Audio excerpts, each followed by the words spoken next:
ಈಗ ಬೈಕ್ ಟ್ಯಾಕ್ಸಿಗೆ ನಮ್ಮ ಕರ್ನಾಟಕ ಸರ್ಕಾರ ಏನು ಒಂದು ರೂಪುರೇಷೆಗಳನ್ನ ಮಾಡಬೇಕಿತ್ತು, ಮಾಡಿಬಿಟ್ಟು ಕೊಟ್ಟಿದೆ ಅಂತೆ. ಅದ್ರ ಜೊತೆಗೆ ನಮ್ಮ ಹೈಕೋರ್ಟ್ ಸದ್ಯದಲ್ಲೇ ಬೈಕ್ ಟ್ಯಾಕ್ಸಿಗೆ ಪರ್ಮಿಷನ್ ಕೊಡ್ಬೋದು ಅಂತ ಹೇಳ್ತಾ ಇದ್ದಾರೆ. ನಿಮ್ಮ ಅನಿಸಿಕೆ ಏನು? ನಮಗೆ ಸರ್ಕಾರ ಯಾವಾಗ ಬೈಕ್ ಟ್ಯಾಕ್ಸಿ ವಿಚಾರವಾಗಿ ಅಧಿಕಾರಿಗಳನ್ನ ಒಳಗೊಂಡಂತೆ ಸಮಿತಿ ರಚನೆ ಮಾಡಿತು, ಆಗ್ಲೇ ಎಲ್ಲೋ ಒಂದ್ ಕಡೆ ಸರ್ಕಾರದ ಮೇಲೆ ಇದ್ದಂತ ಒಂದು ನಂಬಿಕೆ ಖಂಡಿತ ಹುಸಿ ಆಯ್ತು. ಯಾಕೆಂದ್ರೆ ರಾಮಲಿಂಗಾರೆಡ್ಡಿ ಅವರು ಹೇಳ್ತಿದ್ರು, ನಿಮ್ದೇನು ಸಂಘಟನೆಗಳಿದಾವೆ, ನಿಮ್ ಸಂಘಟನೆ ಜೊತೆಗೆ ನಂದು ಕೂಡ ಒಂದು ಸಂಘಟನೆ, ಯಾವುದೇ ಕಾರಣಕ್ಕೂ ನಮ್ಮ ಸರ್ಕಾರ ಇರೋವರೆಗೂ ಕೂಡ, ಅದರಲ್ಲೂ ನಾನು ಟ್ರಾನ್ಸ್ಪೋರ್ಟ್ ಮಿನಿಸ್ಟರ್ ನನ್ನ ಅವಧಿ ಮುಗಿಯೋವರೆಗೂ ಕೂಡ ನಾನು ಯಾವುದೇ ಕಾರಣಕ್ಕೂ ಬೈಕ್ ಟ್ಯಾಕ್ಸಿನ ರನ್ ಮಾಡೋದಕ್ಕೆ ಬಿಡೋದಿಲ್ಲ ಅನ್ನೋ ರೀತಿಯಲ್ಲಿ ಹೇಳಿದ್ದನ್ನ ನಾವೆಲ್ಲ ನೋಡಿದೀವಿ. ಹಂಗಾಗಿ ನಾವು ಈ ಬೈಕ್ ಟ್ಯಾಕ್ಸಿ ವಿಚಾರದಲ್ಲಿ ಏನೋ ಒಂದು ಸರ್ಕಾರ ಕಮರ್ಷಿಯಲ್ ವೆಹಿಕಲ್ಸ್ ಮಾಲೀಕರುಗಳ ಪರವಾಗಿ, ಆಟೋ ಚಾಲಕರ ಪರವಾಗಿ ಇರುತ್ತೆ ಅನ್ನೋ ರೀತಿ ನಾವು ತಿಳ್ಕೊಂಡಿದ್ದು. ಯಾಕೆಂದ್ರೆ ಬೈಕ್ ಟ್ಯಾಕ್ಸಿ ಅನ್ನೋದು ಸೇಫೇ ಇಲ್ಲ ಅನ್ನೋದು ಎಲ್ರಿಗೂ ಕೂಡ ಗೊತ್ತಿರುವಂತ ವಿಚಾರನೇ. ಆದ್ರೂ ಕೂಡ ಸಮಿತಿ ರಚನೆ ಆಯಿತು.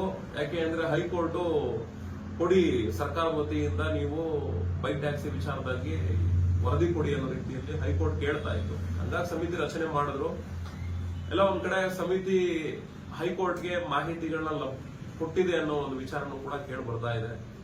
ಕೊಟ್ಟಿರೋದ್ರ ಜೊತೆಗೆ ಕೋರ್ಟು ಸಹ ಲಿಮಿಟೇಷನ್ಸ್, ಇಂತಿಷ್ಟು ವಾಹನಗಳಲ್ಲಿ ಲಿಮಿಟೇಷನ್ಸ್ ಗಳ ಆಧಾರವಾಗಿ ಬೈಕ್ ಟ್ಯಾಕ್ಸಿಗೆ ಬೈಕ್ಗಳನ್ನ ಅನುವು ಮಾಡಿಕೊಡುವಂತ ರೀತಿಯಲ್ಲಿ, ಟ್ಯಾಕ್ಸಿಯಾಗಿ ಅನುವು ಮಾಡಿಕೊಡುವಂತ ರೀತಿಯಲ್ಲಿ ತೀರ್ಪು ಕೊಡುವಂತ ಎಲ್ಲಾ ಲಕ್ಷಣಗಳು ಕೂಡ ಕಂಡು ಬರ್ತಾ ಇದೆ.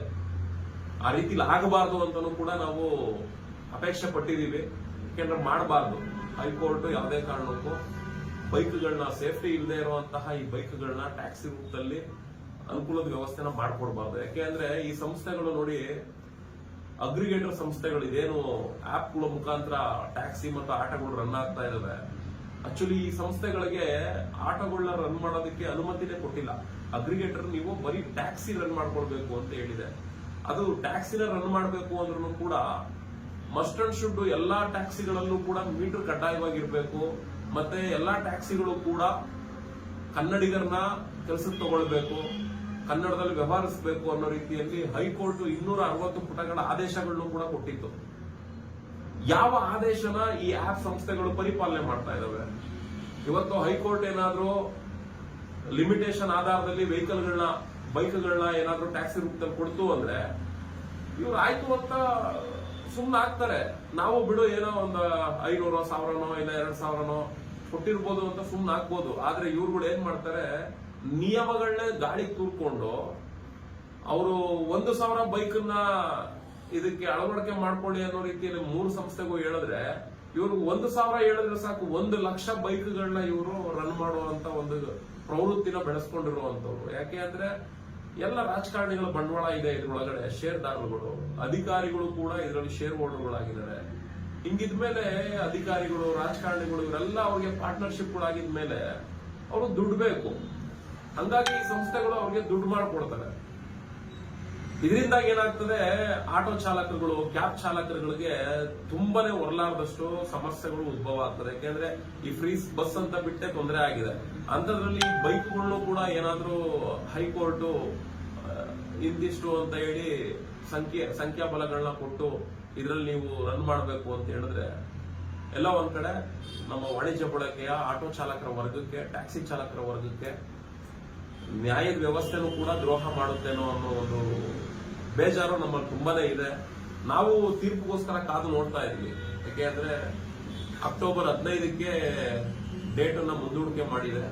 ಅಕ್ಟೋಬರ್ 15ಕ್ಕೆ ಈ ಒಂದು ವಿಚಾರ ತೀರ್ಪು ಬರುತ್ತಾ, ಅಥವಾ ಇನ್ನೂ ಏನಾದ್ರೂ ಸಮಯಗಳನ್ನ ತಗೊಂಡು ಈಗ ನಾವೇನು ಮಾತಾಡ್ತಾ ಇದೀವಿ ಇಂಥ ವಿಚಾರನ ತೀರ್ಪಲ್ಲಿ ಪ್ರಕಟಣೆಗೊಳಿಸುವಂತ ಕೆಲಸ ಮಾಡುತ್ತಾ ಅಂತೇಳಿ ಕಾದು ನೋಡ್ಬೇಕಾಗ್ತದೆ.